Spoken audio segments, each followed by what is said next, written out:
dadka dhahaya rasuulka calayhi salaatu wasalaam iskuma imaan karo oo lagama sheekayn karo oo siirada rasuulka lama dhigi karo calayhi salaatu wasalaam oo kama sugnaanin nabiga calayhi salaatu wasalaam iyo asxaabtii ayaan maxaan ku dhahay u jawaabayaa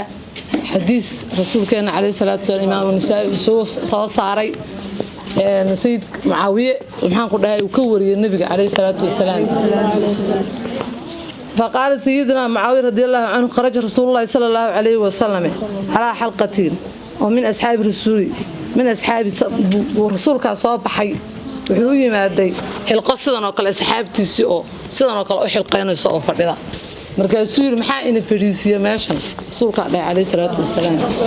مركز سير حيدا محن برينا إلهي ayaanu baryeena waxaan ku xamdeena diintii uu nagu hanuuniyo ilaahay wa man caleena nimcada uu nagu galadaysto bika adiga uu nagu ka galadaystana waanu u fadhinaa meesha adiga nimcada ilaahay nimcana la siiyay nimcada u weyn waa nabi maxamed calayhi salaatu wasalaam marka meesha waxaan u fadhinaa oo inaan ilaahay ku barino maxaan ku dhahay ku xamdina diinta uu nagu hanuuniyay adiga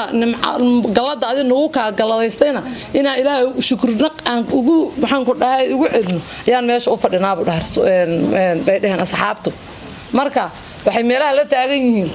kama soo sugnaan rasuulka calayhi salaatu asxaabtii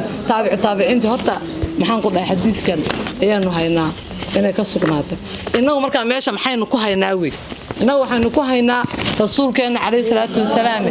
ayaynu ka sheekaynaynaa nimcada ilaahay ku siiyay inaad ka sheekayso waa waajib